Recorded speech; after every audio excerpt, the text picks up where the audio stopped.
तो दोस्तों पार्ट 5 में हम लोग आज सीखेंगे कंस्ट्रक्शन लाइन और रे लाइन के बारे में। तो शुरू करते हैं।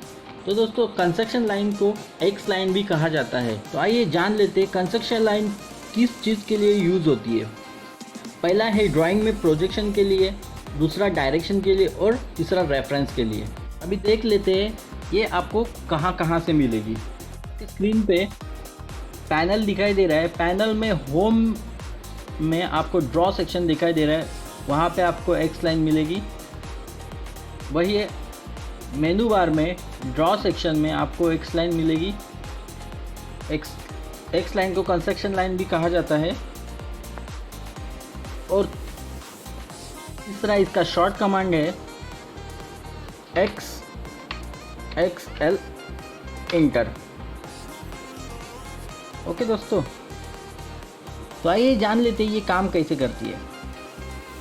XL inter, click click click. Okay,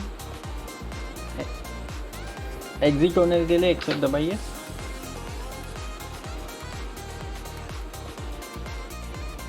okay, जैसे आपका यहाँ पे कोई ऑब्जेक्ट है, उसके प्रोजेक्शन के लिए हम लोग एक्स लाइन लेते हैं और फिर इसके प्रोजेक्शन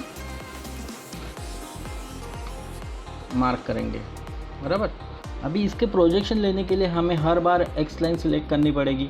तो हमें इसके लिए शॉर्ट मेथड भी दिया गया है, जैसे कि एक्स लाइन सिलेक्ट करो और फिर देखो हॉरिजॉन्टल है, वर्टिकल है, एंगल है, बाइसेक है और ऑफसेट है। तो अभी हमें वर्टिकली यूज़ करनी है, तो वर्टिकल चूज़ कीजिए, क्लिक। देखिए यहाँ हमें बार बार सिलेक्ट करने की ज़रूरत नहीं गिरी। फिर हमें हॉरिजॉन्टल चाहिए तो same method Excel enter, H type कीजिए या फिर यहाँ से सिलेक्ट कीजिए या फिर एच टाइप कीजिए और फिर हॉरिजॉन्टल आ गई। ये आपको प्रोजेक्शन मिल गया इस लाइन का। अभी नेक्स्ट देख लेते हैं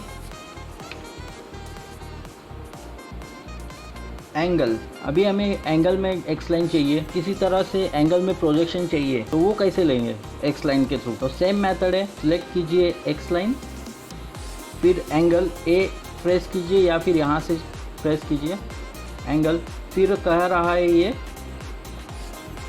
line inter angle of x line, मतलब रेफरेंस के लिए कह रहा है। तो हमें सिर्फ ये रेफरेंस देना है, ये से सेकंड पॉइंट रेफरेंस ये। तो हमें मिल गया ये एंगल। फिर हम उस हिसाब से जिधर आपको जहाँ चाहिए वहाँ वो उसको रख सकते हैं। कंप्लीट इजी है ये। फोर्थ वाला है बाइसेक, मतलब एक प्रकार से किसी चीज़ को दो भाग में डिवाइड करना। इस चीज़ को हमें दो भाग में डिवाइड करना है। तो अभी आप अंदाजे से तो नहीं कर सकते, आपको फिर डायमेंशन लेना पड़ेगा, फिर उसका सब कैलकुलेशन करना पड़ेगा, फिर डिवाइड करना पड़ेगा। तो इससे अच्छा बेटर है एक्स लाइन लीजिए, बी इंटर कीजिए या फिर बाइसेक। अभी देखो x line specify angle vertex point, मतलब वर्टेक्स पॉइंट मांग रहा है तो हम लोग वर्टेक्स पॉइंट दे देते हैं। फिर जो एंगल स्टार्ट हो रहा है वो पॉइंट और दूसरा एंड पॉइंट। देखो किस तरह से इसने दो एंगल को बीच में से डिवाइड कर दिया। अगर आप चेक कर लेंगे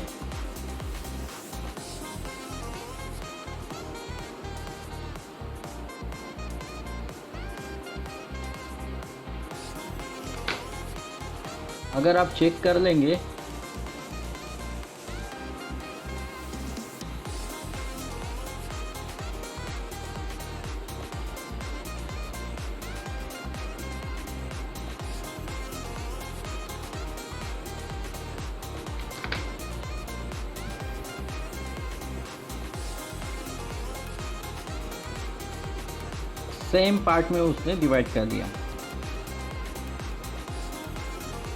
लास्ट है ऑफसेट। तो हमें पहले एक ऑब्जेक्ट चाहिए, फिर एक्स लाइन, फिर ऑफसेट। यहाँ पे ओ टाइप कीजिए या फिर ऑफसेट वहाँ पे क्लिक कीजिए।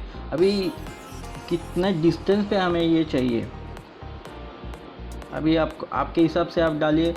हमें चाहिए समझो 20 मिलीमीटर पे चाहिए। इंटर क्लिक कीजिए, देखो 20 मिलीमीटर पे ये आ गया। वैसे ये काम ऑफसेट से भी हो सकता है।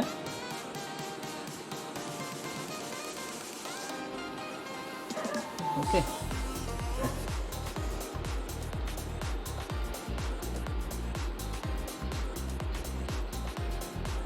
देखो डायमेंशन देखो 20 परफेक्ट। तो आगे बढ़ते हैं रे लाइन की तरफ। रे लाइन में ज़्यादा कुछ है नहीं है। रे लाइन एक एंड से अब जितना चाहिए उतने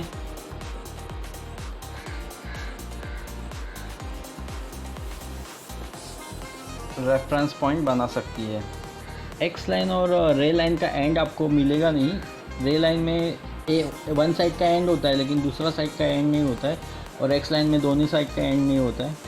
तो बस इतना ही है। दोनों भी चीज़ रेफरेंस के लिए यूज़ होती है। जब हम ड्राइंग बनाएंगे तो इसका प्रॉपर यूज़ देखेंगे क्या किस तरह से इसको यूज़ करते हैं। पर सिर्फ इसमें देखिए कि किस तरह से ये फंक्शन करती है। बस दैट्स इट। तो आज के वीडियो में इतना ही है। मिलते हैं नेक्स्ट वीडियो में।